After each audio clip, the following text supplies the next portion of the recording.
Welcome back, everyone. Next, we have Cadrenal Therapeutics. It trades on the NASDAQ under the symbol CVKD. It's a biopharmaceutical company developing a late-stage novel oral and reversible anticoagulant blood thinner to prevent heart attacks, strokes, and deaths due to blood clots in patients with certain rare cardiovascular conditions. Happy to welcome its chairman and CEO, Mr. Quang Pham. Nice to see you, Quang.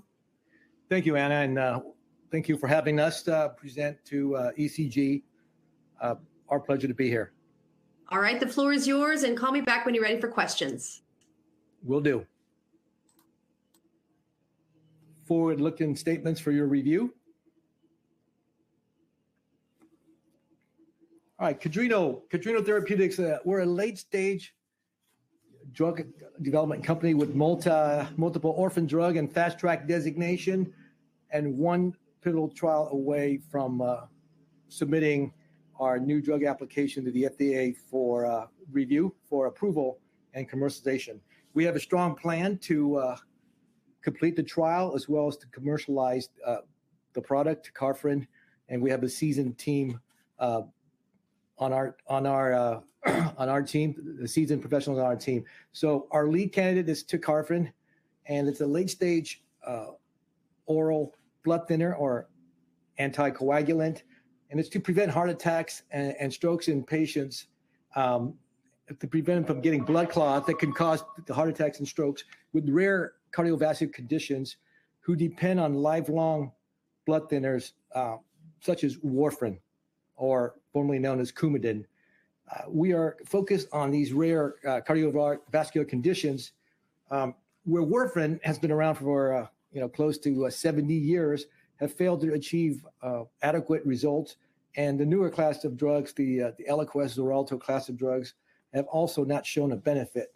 So many of you may have had family members, friends, colleagues on a blood thinner, most likely warfarin. And so it's a well-known drug that has been around a long time, and there is no alternative. Yet there are 4 Eliquis class drugs. And if you look at other cardiovascular drugs, there are multiple cholesterol-lowering drugs, and every category has multiple options, with the exception of the warfarin class, the vitamin K antagonist. So this newer class of drugs, the Eliquis and Xarelto, came out about 13 years ago, and they were supposed to solve the challenges and the problems of warfarin, but they didn't for these rare cardiovascular conditions. And so here we are with an opportunity to bring tecarfarin to these folks, these patients who desperately need them.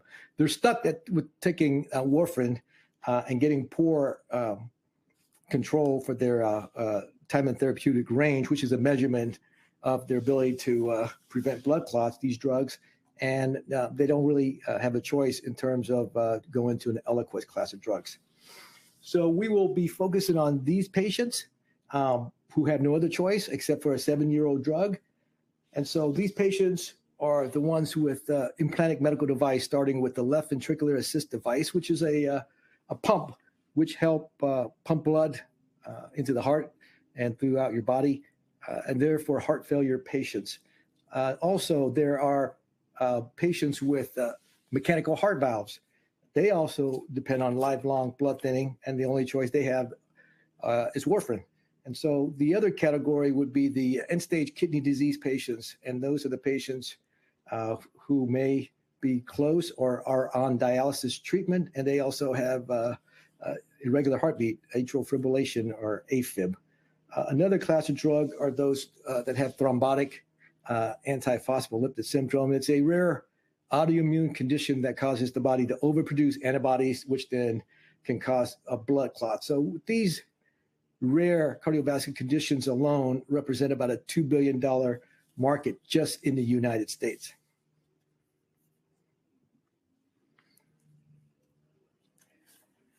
So we are very optimistic about the tecarfarin opportunity in terms of the near-term potential, as illustrated by these 5 points.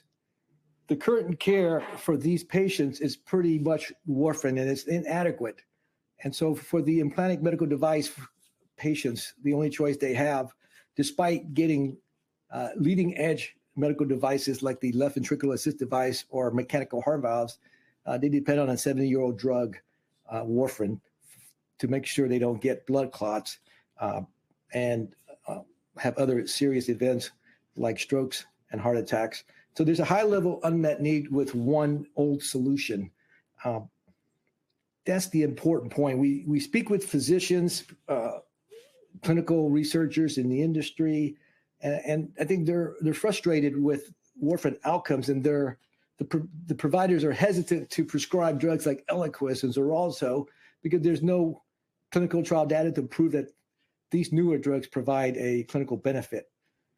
Tecarfarin sounds like warfarin.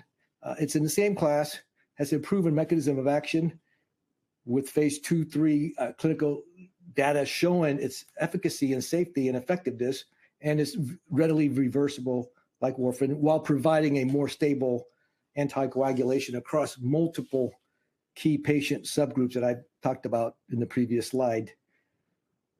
We mentioned that in addition to getting the orphan drug designation and fast track for tecarfarin in the renal disease patients who also have AFib, but we just received in the recent weeks the orphan drug designation for patients who have implanted left ventricular assist device. That's very exciting and important for several reasons. The FDA provides clinical drug development company like Cadrenal Therapeutics incentives that are development treatments for orphan or rare diseases for conditions that affect less than 200,000 patients in the United States. These incentives include tax credits, 7 years of potential marketing exclusivity from the date of approval, and other benefits to accelerate our path to get these drugs to these rare disease patients who desperately need them. From a competitive standpoint, you may have heard of the Eliquis and Xareltos, and they're called the factor 10s. And so there's a newer class of drugs called the factor 11s that are in phase 2 and 3 now. They're quite a few years away from being completed in terms of their pivotal trials. The sponsors, most likely the large pharmaceutical companies, they're not pursuing these rare indications for orphan conditions that we're pursuing. So we expect that these patients, specifically those with implanted medical devices, there is no other therapeutic that's being tested for these patients with the implanted left ventricular assist devices and the mechanical heart valves. So we expect the KOLs and the research, the ones we've talked to, they expect strong adoption of tecarfarin upon approval, given the gap, and the only choice out there remains the 70-year-old warfarin, and payers expect coverage as well as access for tecarfarin. So, put it into context, this is unusual for a company of our size, our market cap in the large cardiovascular market, which is like the largest sector. Cardiovascular death, the number one cause of death in the world, remains that for the last decade. To have only one pivotal trial, phase 3 trial remaining, we believe that we have the team to execute the clinical development as well as the commercial plan to take tecarfarin into the market in these rare cardiovascular conditions where patients depend on lifelong blood thinning solutions. Our team is very deep. We have a deep bench, and everyone brings significant clinical to commercial expertise to this opportunity of getting tecarfarin through its remaining pivotal trial. It really underscores our ability to execute our clinical development plan, but also our time to market, as well as our launch and commercial plan. We are very lean, and we're being focused as far as burning cash and efficient to build, a sustainable value for our shareholders through the trials, through the NDA submission, and through the launch of tecarfarin. We have skin in the game. I've been working on tecarfarin since 2017. We're big shareholders ourselves. Our C-suite and our board are very engaged and motivated to advance tecarfarin.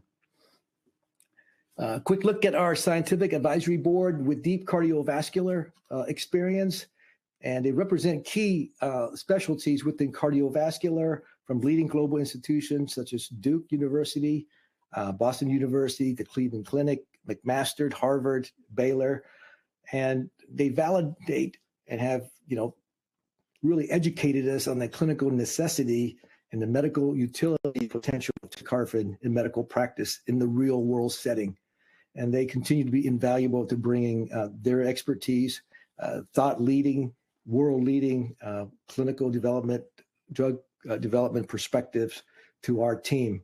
And they also treat physicians. They're treating physicians. They see patients on a daily basis who are in need of solutions, and they recognize where the gaps are. And so we learn a lot from them, and they definitely provide that deep clinical experience, that perspective that we need as we move forward. So the problem with blood thinning in implantable medical device with one choice, one thing is clear, these patients lack a solution and an alternative. As I mentioned before, most drug categories have multiple options. In the vitamin K antagonist warfarin class, only warfarin's available. And it's been like that for 70 years with no other vitamin K antagonists being tested except for tecarfarin. It's a big problem. It's a big problem for patients with LVAD, implantable medical device, also mechanical heart valves. And so when you see these patients, they're being treated with top providers. They're being implanted with leading edge medical device from world leaders in development. Companies such as Abbott, Edwards Life Sciences, Medtronics, I can go on and on, St. Jude before they were bought out. Yet their patients depend on a 7-decade-old drug and will continue to depend on that drug, warfarin, until something else that's better and safer comes along. And tecarfarin has the potential to be both.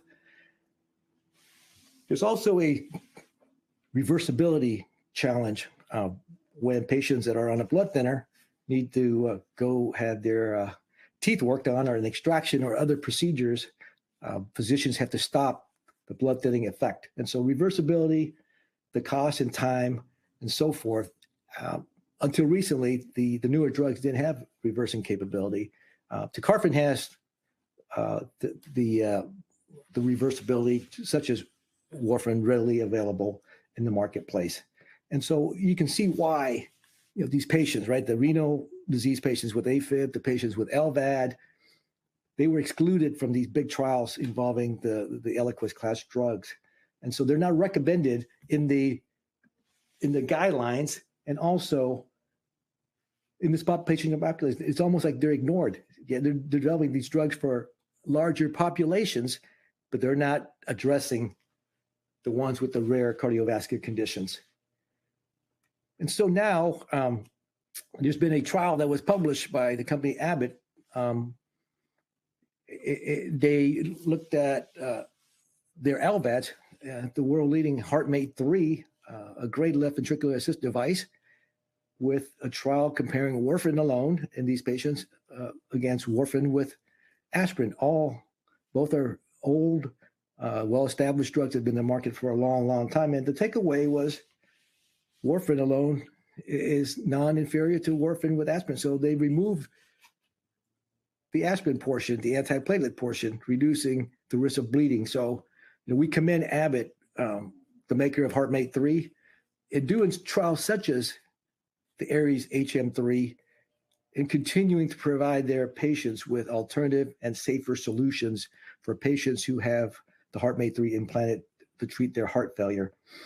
So the quality of warfarin, or the vitamin K antagonist management in the study, as measured by time and therapeutic range by the INR, the International Normalized Ratio, appears to correlate with bleeding. So the data reinforces that the higher TTR, time and therapeutic range, the less bleeding. So, we found the data striking, and a great opportunity to bring tecarfarin into the clinic by proving itself in the trial with patients with LVAD.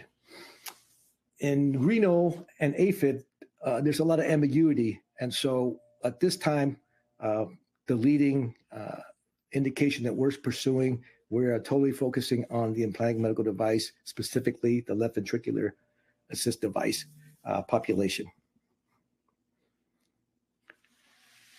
Tecarfarin is an elegant solution for these patients, an alternative that's greatly needed for patients who depend on these kind of blood thinning solutions. The exception is that all the other conditions patients have a choice. In patients with LVADs and mechanical heart valves, they only have warfarin. And so the current treatment is really unreliable, but there is no choice. The patient has to take warfarin, has to be monitored. And so tecarfarin was originally designed to address these problems, to avoid the drug-drug interaction, to decrease the risk of stroke and bleeding by providing an alternative metabolism pathway, which then leads to a more reliable and stable and predictable pharmacokinetic profile. And so design of tecarfarin is the main difference against warfarin. It's the new generation vitamin K antagonist, tecarfarin. It has been studied in over 11 clinical trials and over 1,000 patients. It is metabolized differently than warfarin, not through the cytochrome P450, thus avoiding the CYP450 mediated drug-fruit interactions, as well as the generic variations that have plagued patients for decades. Given these indications that we're pursuing, it is estimated that tecarfarin could address a market size of about $2 billion just in the United States alone. Let's take a quick look at our financial summary, and you can see Cadrenal is well capitalized, and we're exploring strategic partnerships. And we look forward to submitting some of those discussions into partnership before entering the pivotal trials for each of the indications that we are exploring to pursue. We have no debt. The burn rate's about $3 million a year based on the cash used in operating activities number, excluding the actual pivotal trial. The insiders own a large portion of the company, and the incentives are clearly aligned. So this is our development pipeline for tecarfarin. There's an accelerated pathway for left ventricular assist device with the orphan drug designation, and a clear path in terms of seeing the recent Ares HM3 LVAD trial by its sponsor, Abbott. Clearly, they have set the standard in terms of providing additional safety utilization of blood thinning. Now, we're here to provide possibly the alternative solution to warfarin in the LVAD population. In the end-stage kidney with AFib, the FDA has granted us FDA orphan drug designation as well as fast track, and we're awaiting the orphan drug designation decision in the next few weeks for thrombotic antiphospholipid syndrome application. Future milestones will definitely include the trial initiation and enrollment, data readouts and other publications, and updating on the strategic partnership discussions. So why Cadrenal now? Why tecarfarin now with the drugs that are out there? It's clear from the data that warfarin is inadequate, but remains the only choice. So we believe Cadrenal with tecarfarin offers an underappreciated investment opportunity. We have the data that validate tecarfarin is safe, is efficacious, and it's one trial away from NDA submission. The unmet need is clear with no FDA-approved drug for these three indications that we're pursuing. We believe tecarfarin has been de-risked with a similar mechanism of action to the vitamin K antagonist warfarin, which is a new generation vitamin K antagonist, tecarfarin, with a different metabolism that's potentially safer and more efficacious for patients with the more reliable PK profile and safety profile. $2 billion US market with exclusivity and a seasoned team to commercialize, to plan and deliver. And we do have several catalysts that we plan to announce along the way. With that, I would like to thank you for your time today to listen to the story of tecarfarin and Cadrenal Therapeutics. And I will pause there and ask Anna to come back on to take on some questions. Anna? Hi, thank you so much. Great presentation, really important work you're doing here. Let's talk a little bit more about blood thinners, if you can explain that for me. Do all blood thinners require testing, and why would they? Why would they not? Yeah, it's warfarin was first a rat poison, and in 1954, after testing, became the world's first oral anticoagulant or blood thinner. And so, for 60 years, prescribers around the world would prescribe warfarin, and patients would have to go in and get this blood test. If you think of blood tests as, liver enzymes, if you're taking the statin, other things like checking your blood pressure, if you're taking an antihypertensive, well, the INR measurement, ideally between 2 and 3, was standard care for patients on warfarin, and the time in therapeutic range, ideally above 65, above 70%. The data has shown that less cardiac events and less bleeding if those parameters were maintained and the patients were being monitored. So, and in 2010, the first of the new drugs came out, and basically overnight, these new drugs didn't require testing anymore, even though INR had been established for a long time. 60 years is a very important measure of blood clotting factors. And then the other was that there was no reversal agents for these new agents until recent years. So when you look back, and even today's care, why INR measurement was not required for these new drugs, yet it is required. It has been the standard for 60 years prior to that. Wow, how far we have truly come in this industry. So when you talk about LVAD, break it down a little bit. How did this drug development happen specifically for the blood clotting and the thrombosis? Well, I think once again, patients who required implantable medical device, usually they have heart conditions where muscles are weakened, valves are not working, heart is failing, and the LVAD or LVAD, left ventricular assist device, is a mechanical heart pump that's implanted to help the heart pump blood because one's heart is too weak. And so anytime you put a medical device to help you with cardiac issues, there's a risk for contact blood clotting or contact thrombosis. And so you need to be on a blood thinner for life. Unfortunately, despite these wonderful technologies and wonderful care, the patient is dependent on a 70-year-old drug called warfarin. And so our drug, the new generation vitamin K antagonist, tecarfarin, has a different metabolism, has potentially a better, more stable profile, and we intend to prove that in the pivotal trial to beat warfarin and to be the drug of choice for these patients. And so when do you plan to start your LVAD pivotal trial? Well, I think as the investors and prospective investors could see by going to our website, there was a recent announcement about the Aries HM3, and we commend Abbott on doing that trial for their LVAD patients who have the HM3, the HeartMate 3, the LVAD, the leading LVAD in the world.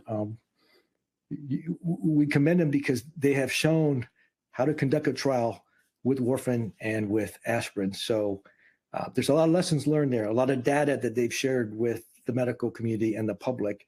And we've learned a lot from such data and learnings. And, it's almost like they set the stage, they paved the road.